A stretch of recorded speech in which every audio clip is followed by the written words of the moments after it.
প্ৰশ্নটো হৈছে যে আজি তেওঁ যদি ইয়াতে জামিন তেওঁ নিজেও বিচাৰিব পাৰে, তাৰ কাৰণে কোনো অধিবক্তাৰ প্ৰয়োজন নাই।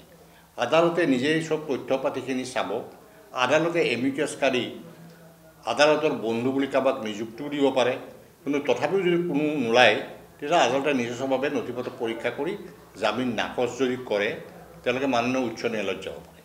উচ্চ ন্যায়ালয়তো যদি নাকচ হয় তেওঁলোকে উচ্চতম ন্যায়ালয়লৈ যোৱালৈ পথ সম্পূৰ্ণ খোলা থাকিব। আৰু এইটো মেটাৰ অফ ৰাইট। যিকোনো অপৰাধীয়ে যি অপৰাধতেই লিপ্ত নহওক কিয়, এতিয়া প্ৰশ্ন হৈছে যে যিকোনো অপৰাধী গ্ৰেপ্তাৰ হ'লে 90 দিন আৰু 60 দিন এইবিলাক সময় নিৰ্ধাৰিত এই ছেকশ্যনবিলাক আৰু মেটেৰিয়েলছৰ ওপৰত। 90 দিন আৰু 60 দিন শেষ হোৱাৰ লগে লগে যদি চাৰ্জশ্বিট নিদিয়ে তেতিয়াহ'লে তেওঁ নিজে দৰখাস্ত দি ওলাই আহিব পাৰে যে মই জামিনত যাব বিচাৰিছোঁ, তেতিয়া তেওঁ নিজে ওলাই আহিব পাৰে। এতিয়া প্ৰশ্ন হৈছে যে 90 দিনৰ ভিতৰত যিহেতু আমাৰ 103 হত্যাকাণ্ডৰ গোচৰটো তাত জড়িত হ'ল, গতিকে এতিয়া তেওঁ ধৰি লোৱা হ'ল 90 দিন তেওঁৰ নিৰ্ধাৰিত সময় এটা আছে। আৰু এই নিৰ্ধাৰিত সময়ৰ আগতে যদি তেওঁলোকে চাৰ্জশ্বিটখন দাখিল নকৰে তেতিয়া সেইটো মেটাৰ ৰাইট, তেওঁৰ অধিকাৰ, তেওঁ জামিন দিবই লাগিব। 1 নম্বৰ। ইয়াক নিদিলেও ছেছন আদালত তলৰ পৰা দিলে তাৰ হাইকোৰ্ট, তাৰপৰা মাননীয় উচ্চতম ন্যায়ালয়লৈ যাব। এইটো হ'ল প্ৰক্ৰিয়া। কিন্তু মূল প্ৰক্ৰিয়াটো আৰম্ভ হ'ল এই মানুহখিনি এই কথাটো লোৱা নাই জামিন পোৱা মানে যে এনেকুৱা হৈ যায় যে তেওঁ মুক্তই হৈ গ'ল। জামিনটো এটা সাময়িক সকাহ। তাৰপিছত যিটো বিচাৰ প্ৰক্ৰিয়া আৰম্ভ হ'ব, বিচাৰ প্ৰক্ৰিয়া আমাৰ মোৰ 40 বছৰীয়া অভিজ্ঞতাৰ পৰা পৰাগ দাসৰ পৰা আৰম্ভ কৰি দৌলত সিং নেগীৰ গোচৰত মই নিজে প্ৰতিনিধিত্ব কৰোঁ গোচৰ বা মই নিজে উপস্থিত থকা গোচৰ, এই গোচৰবিলাকক দেখিছোঁ যিবিলাকে সদায় বেনিফিট অফ ডাউট পায়। কাৰণ আইনত সদায় কোৱা আছে যে অপৰাধীৰ পক্ষতে বেনিফিটটো বেছি থাকে।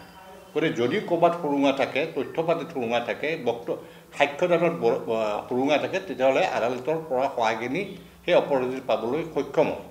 এতিয়া প্ৰশ্ন হৈছে যে আমাৰ তদন্ত কোন পথে গৈছে।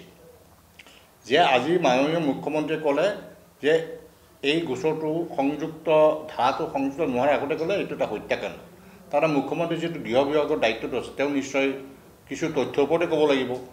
এতিয়া যেতিয়া মানুহখিনি এতিয়া কথাটো হৈছে ইয়াৰ পিছত ট্ৰায়েলটো বিচাৰ প্ৰক্ৰিয়াত আটাইতকৈ শক্তিশালী বিষয়বস্তু হ'ল বিচাৰ প্ৰক্ৰিয়া। বিচাৰ প্ৰক্ৰিয়াত যাৱজ্জীৱনো হ'ব পাৰে, বিচাৰ প্ৰক্ৰিয়াত যদি প্ৰমাণ হয় তাৰ মৃত্যুদণ্ড হ'ব পাৰে। গতিকে এই বিচাৰ প্ৰক্ৰিয়াটো ইয়াৰ পিছৰ পৰ্যায় কেনেকৈ যাব। যিজন অপৰাধী বুলি গণ্য কৰা হৈছে শ্যামকানু মহন্তই মাননীয় উচ্চতম ন্যায়ালয়ত এখন ৰিট আবেদন, criminal petition within bracket criminal, writ petition within bracket criminal, তাতে জামিনৰ কথাটো দিয়া নাই।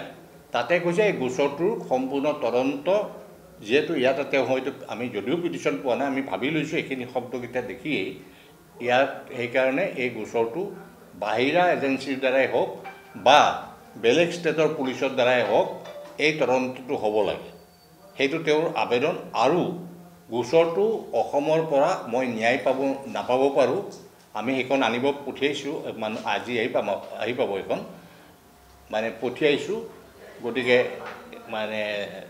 গতিকে তেওঁলোকে মানে গোচৰটো অসমৰ বাহিৰলৈ নিয়াৰ কাৰণে সেইটো প্ৰভিজন দিয়ে, সেইটো সুবিধাও আইনত আছে।